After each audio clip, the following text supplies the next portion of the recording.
other sectors. So maybe we can go to the slides then.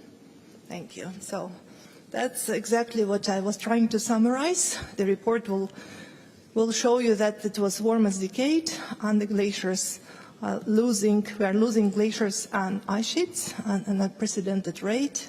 Sea level rise accelerates. Ocean heat and acidification is also very pronounced and damages marine ecosystems.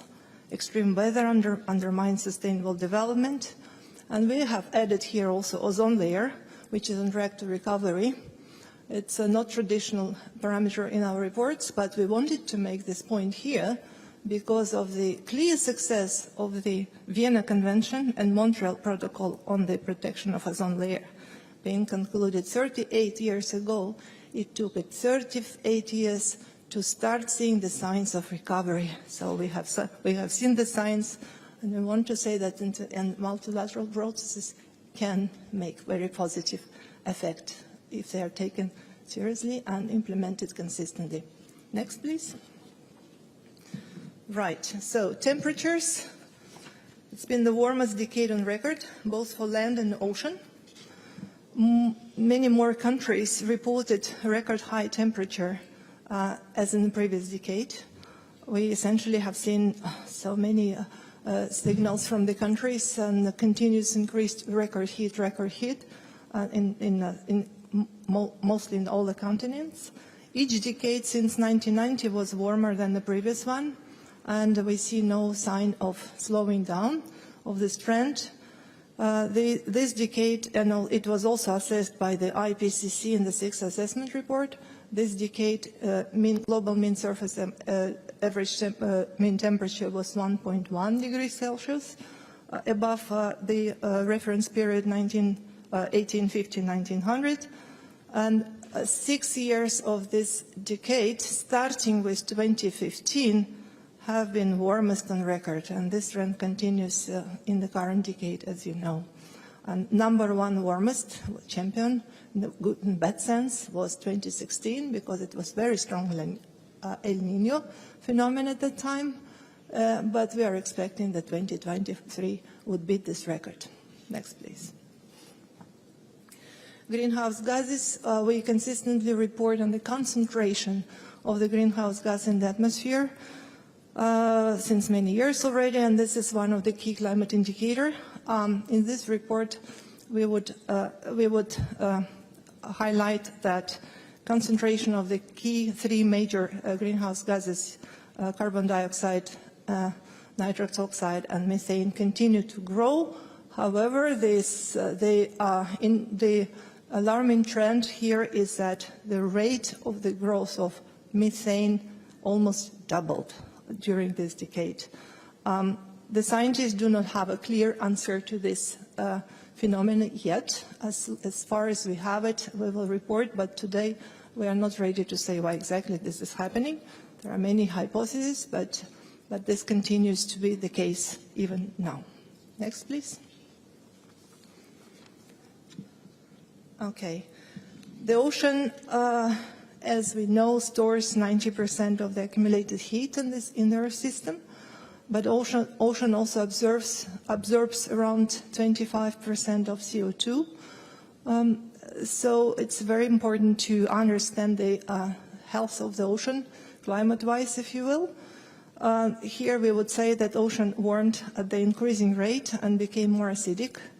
This poses lots of implications on the ecosystems, definitely, but also on the ocean level, because the warming ocean rises.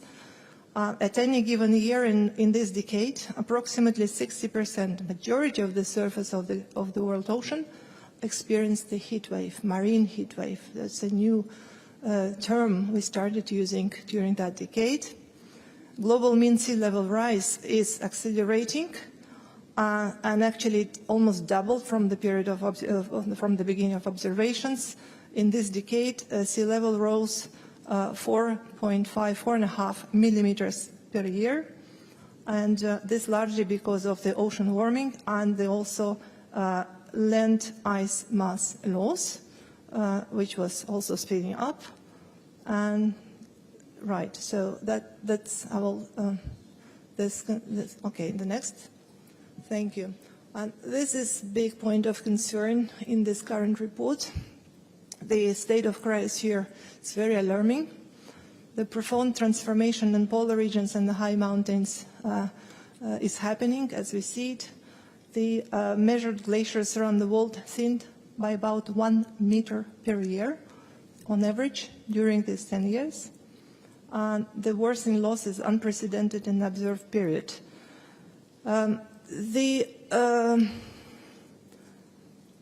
Some figures which are shown in the report indicate that out of the reference glaciers we are using for monitoring and detecting these trends, some of those reference glaciers we have already lost, melted away. Others are in rapid decline. For instance, glaciers in Papua, Indonesia will disappear within the next decade, and glaciers in Africa will disappear by 2030 and Kilimanjaro by 2040. That's what the report says. So for us, it's really a big point of concern because the glaciers, mountain glaciers, are the towers, water towers of the world. They supply fresh water to billions of the world population. And their disappearance poses a lot of threat, not on the water resource supply, but not only. It creates a lot of extreme events downstream, breakage of the glacier lakes and landslides which kill the people. And then it goes down to the sea level, which rises and puts at risk coastal population, small islands, and lowlanders all over the planet. So that's why we highlight this topic in this report and elsewhere we can. Thank you very much. Next. Right, so this speaks about the annual precipitation during the decade, and this is the blue areas show percentage increase versus the baseline, which was the last 50 years, and brownish areas is, of course, drier conditions. So precipitation behavior has changed significantly. You can see that hardly any place on this map is a neutral color, like a very pale color. It's basically a very intense color. It's either lots more rain or lots more dry conditions. However, this also shows you the hotspots where we have observed very known, unfortunately, from the wet side when the people have died, or a lot of economic effects of droughts and floods. But it's important to say also that not only the amount of precipitation alters, the whole hydrological cycle changes. And it's becoming even more essential how intense precipitation become and when they come. So this plot alone shows you a lot of points of concern, if you will, as it relates to precipitation. Next, please.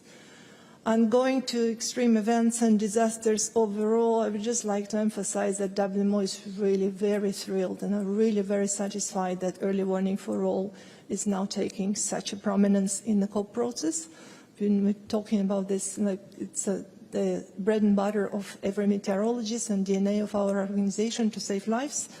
And here there are bad and good news at the same time. It's clear that our weather is becoming more extreme. Am I taking good time? It's okay? Yes. Okay. Our weather is becoming definitely more extreme with clear impact on socio-economic development. Floods, droughts, heat waves, tropical and extratropical storms, wildfire, they damage infrastructure, destroy agriculture yields, and there is a lot of this described in the report. Important to say that this also has a devastating impact on food security and human mobility. There's lots of disaster-related displacement observed during the decade. Virtually every attribution study carried out in this decade found that the risk of extreme heat is increasing significantly because of anthropogenic climate change. Heat waves were responsible for the highest number of casualties while tropical cyclones caused the most economic damage.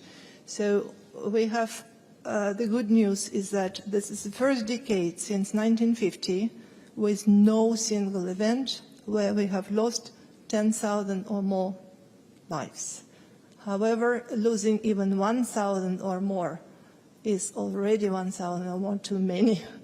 So we have analyzed in this report 13 events with more than 1,000 deaths, and 6 of them were related to heat stress, and then flooding or landslides 4, and then tropical cyclones 3.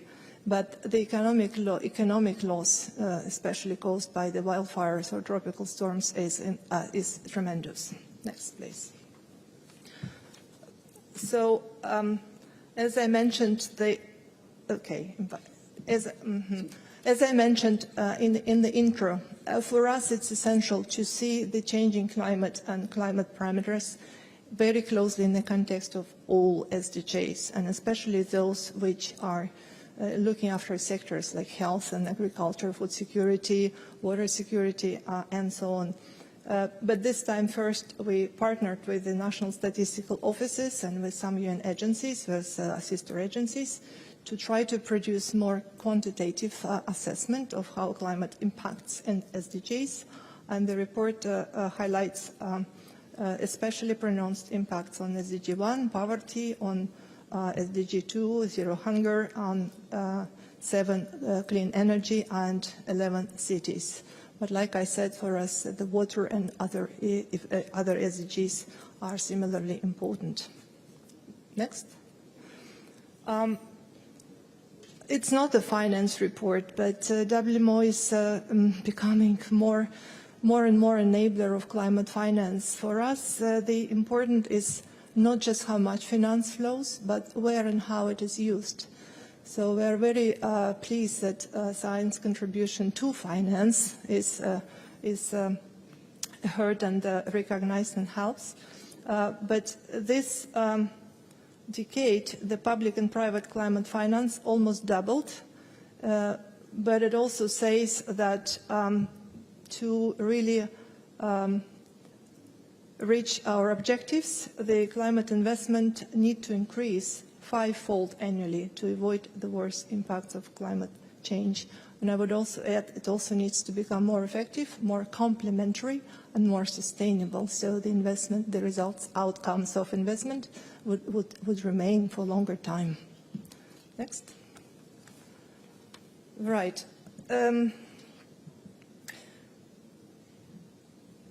So I can only repeat once again that Paris goals and SDGs are mutually reinforcing and mutually dependent. We need to constantly look at win-win synergies and solutions where one advancement of one goal would not jeopardize advancement of another. So they have to go hand in hand. They should be complementary. And addressing climate crisis and sustainable development together, it's the only way to correct the course we're on. And thank you very much for your attention. Thank you very much. Thank you. For those following remotely, you will find the slides available in our Trello board that is linked from the press release as well. I know that those following remotely could not see the slides, and they are very informative. Dr. Blair-Trevin, do you want to very, very quickly add anything? We are running a bit out of time, and we want to let some time for questions. Yeah, understood.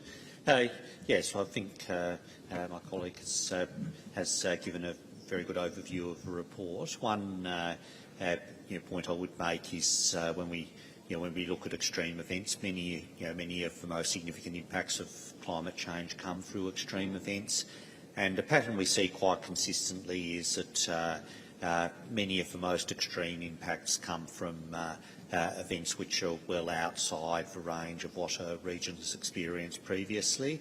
And if we just look specifically at heat waves, for example, we're in a phase now where most years, somewhere in the world, we get a heat wave which exceeds previous records by 2, 3, 4 degrees. So we might look at global mean temperature as increasing at the rate of perhaps 0.2 to 0.25 degrees per decade, but we are seeing some of those extreme events set records by much larger margins locally. It's not the same places that are affected each time, but those are the events that often have particularly extreme impacts.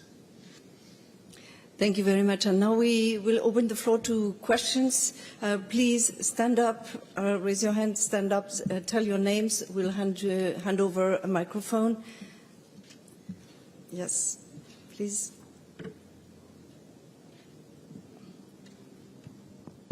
I'm Jacob Koshi from the Hindu newspaper in India. Just had 3 quick questions. One is, do you have any more specific information on the state of the Himalayan glaciers? What has been their decadal trend? Anything of concern that we should note? Secondly, you mentioned that the ozone layer is on the track to recovery. Is this the first time in a decadal sense that you are seeing the ozone layer recovering?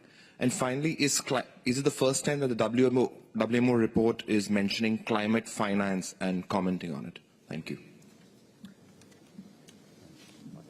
Yeah, Blair, start please with the High Himalayas. Okay, with the first 2 questions, there is obviously a lot more detail in the report than we've been able to cover here, and there is a figure in the report that includes information on glacial mass loss by region, and that is showing that we're seeing glacial mass loss across all of almost all of the regions of the world that have mountain glaciers. We're also drawing on more detailed information again that is provided by many of the key science groups that are working in this space, and in the case of glaciers, we draw very heavily on the work of the World Glacier Monitoring Service, which is based in Switzerland, that have lots of good data going down to the level of individual glaciers. With the ozone layer, the turnaround is fairly modest, but it is for the first time that we've seen evidence of a turnaround on a decadal scale. You still get quite a lot of variation from year to year. So, for example, 2019 was a particularly small ozone hole because, and that was largely because some unusual things were happening with the atmospheric circulation in the stratosphere that year and the southern polar vortex, whereas some of the years since 2019 have had quite large ozone holes again because the circulation's been quite unusual. But the overall trend is, is for recovery in the ozone layer. Just to complement here that the report says that we're expecting full recovery of the Antarctic ozone by 2065. And Arctic by 2045, but it's more recent and more small. But the good news is that we have taken the right action, and we're not contributing any more chlorines in the stratosphere, which are depleting ozone. And the whole also depends on meteorological conditions in the stratosphere, as you know. Regarding the finance, I think we put it in the report just to highlight how important observations are. WMO is definitely looking after the observations globally, non research. And without proper covering of observation gaps and having the right data, such analysis would not be possible. So I think whatever climate finance is put in force, it needs to take into account the climate services, climate scenarios, and climate observations. Thank you. Any other question in the room?